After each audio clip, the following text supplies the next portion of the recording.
بزرگوں، بھائیوں اور دوستوں، اللہ جل شانہ کا احسان و کرم ہے۔ اللہ تبارک و تعالیٰ نے محض اپنے فضل سے ہم سب کو دعوت کی مبارک محنت میں لگایا ہے، اور اسی کا فضل ہے یہ جو مجمع یہاں بیٹھا ہوا ہے، اس مجمع کو اللہ نے لگایا بھی ہے، آگے بڑھایا بھی ہے۔ یہ ضلع بھر کی ذمہ داریاں اٹھانے والا، تقاضے پورا کرنے والا، قربانی دینے والا یہ مجمع ہے۔ اس مجمع کو اللہ نے لگایا بھی اور آگے بڑھایا بھی۔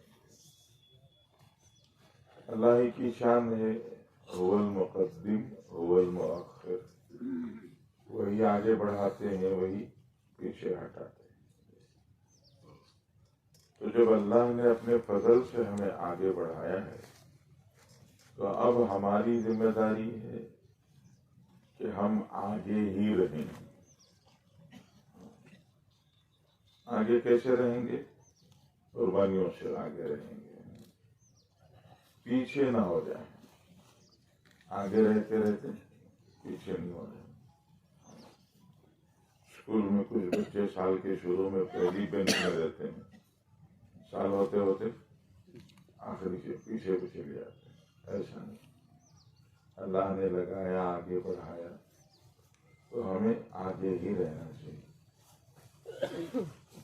اور آگے رہنے کے لیے سب سے پہلی چیز، جو محنت اللہ نے ہمیں دی اس محنت کی قدر دانی، کہ کتنا بڑا کام، کتنی بڑی ذمہ داری، کتنی بڑی نعمت جو اللہ نے ہمیں دی ہے، اس کا ہمیں اندازہ ہو اور ہم اس کی قدر کریں۔ اللہ کے پاس ایک ہی ضابطہ، ایک ہی قانون ہے۔ اللہ کا ایک ہی ضابطہ، ایک ہی قانون ہے۔ لَإِن شَكَرْتُمْ لَأَزِيدَنَّكُمْ وَلَئِن كَفَرْتُمْ إِنَّ عَذَابِي لَشَدِيدٌ۔ قدردانی کرو گے اور دیں گے، نوازیں گے۔ ناقدری کرو گے تو اللہ فرماتے ہیں ہمارا عذاب بہت سخت ہے۔ پہلی چیز جو ہوگی وہ محرومی، کہ جو اللہ نے محنت دی اس محنت سے اللہ محروم کرتا ہے۔ اللہ کے پاس کسی کا کسی سے رشتہ نہیں ہے۔ اللہ کے پاس کسی سے کوئی رشتہ نہیں۔ اللہ الصمد، اللہ تعالیٰ نرالا ہیں، بے نیاز ہیں، کسی کے محتاج نہیں ہیں، سب اس کے محتاج ہیں، اس کا کوئی محتاج نہیں۔ ہاں، سب اس کے محتاج ہیں، وہ کسی کا محتاج نہیں۔ اس لیے اللہ کا ایک ہی قانون ہے کہ اللہ کی دی ہوئی نعمتوں کی قدر کرنا۔ قرآن پاک میں اللہ جل شانہ نے سورہ قلم، ایک چھوٹا سا قصہ اللہ نے مکے والوں کو سنایا۔ مکے والوں کو ایک قصہ اللہ نے سنایا۔ یمن میں ایک خاندان رہتا تھا۔ اس خاندان کے بڑے آدمی، وہ بڑے سخی تھے، بڑے دل والے تھے۔ انہوں نے ایک ضابطہ بنا لیا تھا کہ ان کے باغ میں جو پھل ٹوٹ کے نیچے گر جاتا اس کو نہیں چنتے تھے۔ وہ غریبوں کے حوالے ہیں۔ بہت بڑا باغ تھا، بہت سارے پھل ٹوٹ کے گر جاتے تو غریب آ کے اٹھا کے لے جاتے۔ اور کھیت تھے تو کھیت جو کاٹتے تو تھوڑا سا نیچے چھوڑ کے کاٹ لیتے، اوپر سے، تو نیچے جو بچ جاتا وہ غریبوں کو چھوڑ دیتے، غریب آ کے کاٹ کے لے کے جاتے ہیں۔ تو اس طرح انہوں نے غریبوں کی مدد کا ایک قانون، ضابطہ بنا لیا، دستور بنا لیا۔ ان کا انتقال ہو گیا۔ ان کا انتقال ہوا تو بچوں نے آپس میں بیٹھ کے مشورہ کیا۔ بچوں نے کہا ہمارے باپ تو بڑے نادان تھے، بہت سارا نقصان کر دیتے تھے، اگر وہ بھی ہم بچائیں گے تو بہت جلدی بڑے بن جائیں گے، بہت بڑے مالدار بن جائیں گے۔ تو انہوں نے آپس میں مشورہ کر کے کہا کہ ہم ایک پھل بھی نہیں چھوڑیں گے، جی کھیتی بھی نہیں چھوڑیں گے، ہم سب کا سب کاٹ کے رات کے اندھیرے میں لے کے واپس گھر آ جائیں گے، تاکہ ضرورت مندوں کے آنے سے پہلے ہمارا سارا باغ کھیت خالی ہو جائے۔ تو فیصلہ کر کے وہ دوسرے دن اپنے باغ کو کھیت کو نکلے۔ آدمی گھر سے باغ اور کھیت جانے کا اتنا عادی ہو جاتا ہے، آنکھ بند کر کے جائے تو بھی سیدھا پہنچ جاتا ہے، بلکہ جانور کھول کے چھوڑتے ہیں تو وہ سیدھا کھیت کو چلے جاتے ہیں، راستہ بھولنے کا سوال ہی نہیں ہوتا۔ لیکن وہ لوگ چلتے چلتے اپنے کھیت پہنچے، تو پہنچ کر انہوں نے کہا کہ لگتا ہے ہم راستہ بھول گئے ہیں۔ پھر ادھر ادھر دیکھا، نشانیاں دیکھ کے معلوم کر کے کہنے لگے ارے نہیں، ہم تو سیدھے اپنے کھیت سے آئے ہیں۔ لیکن دیکھ کے حیران رہ گئے کہ سارا کھیت جل کر راکھ ہو گیا ہے، محروم کر دیا اللہ نے۔ یہ قصہ اللہ نے مکے والوں کو سنایا۔ کیوں؟ مکے والوں کو اللہ نے یہ بتایا کہ دیکھو اللہ نے تمہیں کائنات کی سب سے بڑی نعمت دی ہے، حضرت محمد الرسول اللہ صلی اللہ علیہ وسلم جی مکے میں پیدا ہوئے، مکے میں بچپن گزارا، مکے میں جوانی گزاری، مکے میں ادھیڑ پن کی عمر گزاری، پھر نبوت کے بعد 13 سال گزارے۔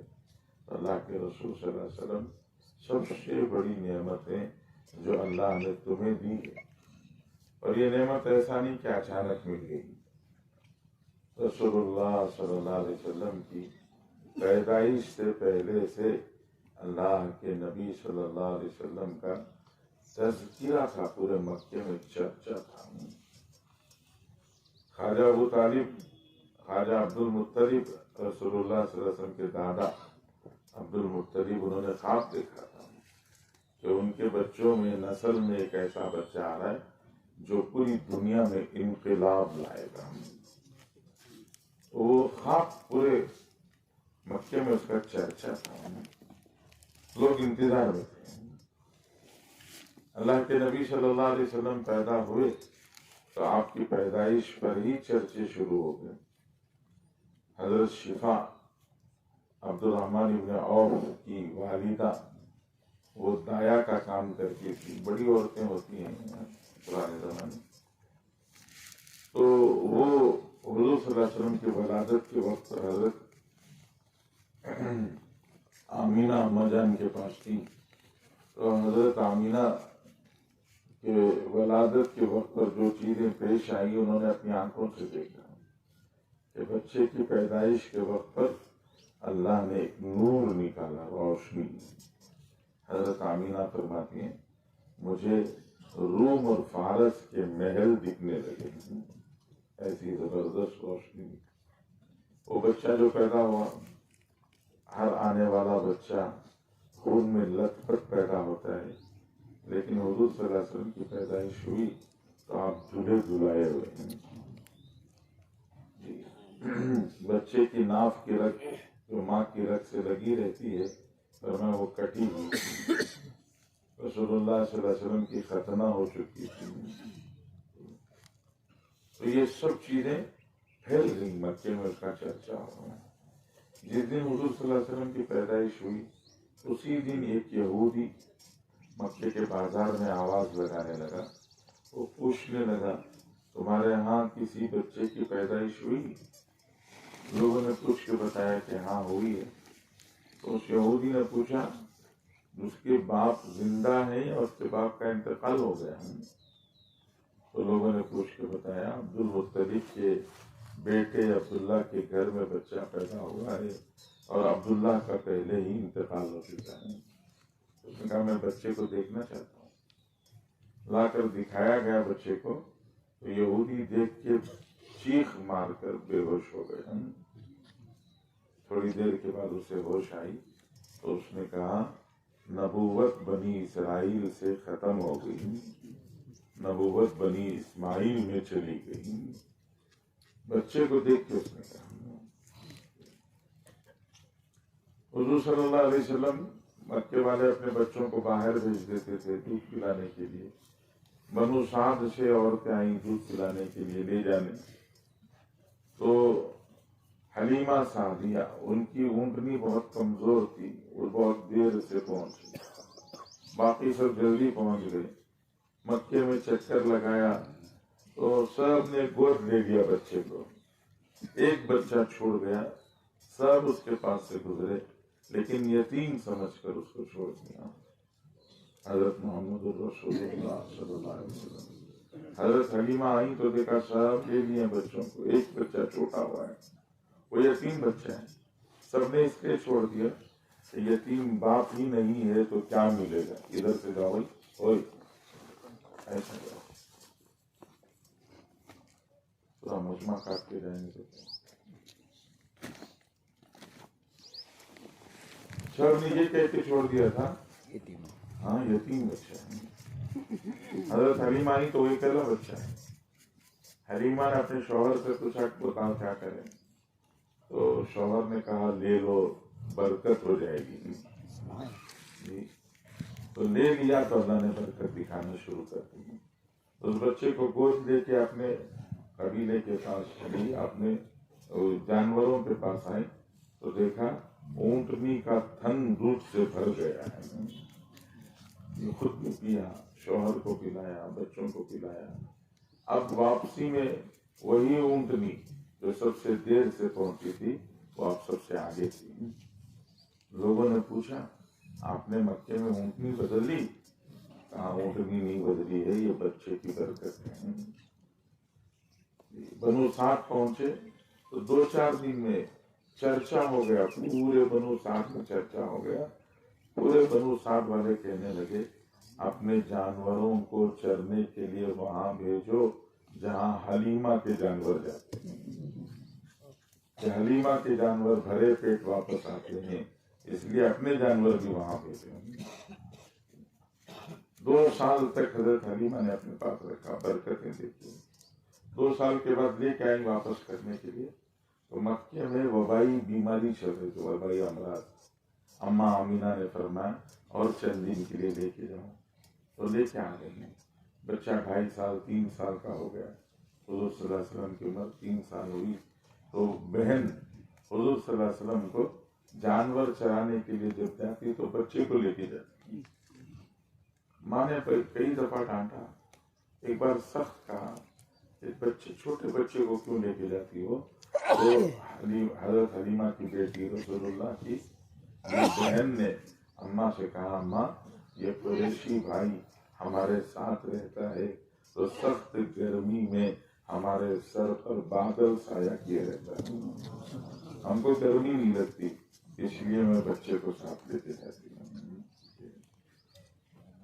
عجیب عجیب اللہ کے رسول کی رحمتیں دیکھی، پھر لا کے واپس کیا 4 سال کے بعد۔ 6ویں سال میں حضرت خواجہ عبد المطلب کا والدہ کا انتقال ہو گیا، پھر خواجہ عبد المطلب کا انتقال ہو گیا۔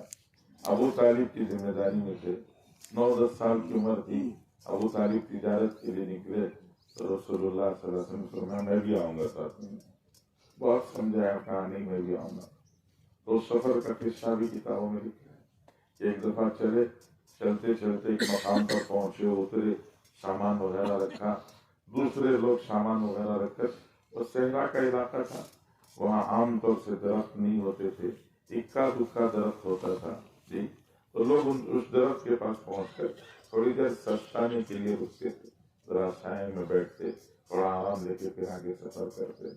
تو سب پہنچے، اپنی سواری روکی، درخت کا جو سایہ تھا اس سائے میں سب جا کے بیٹھ گئے۔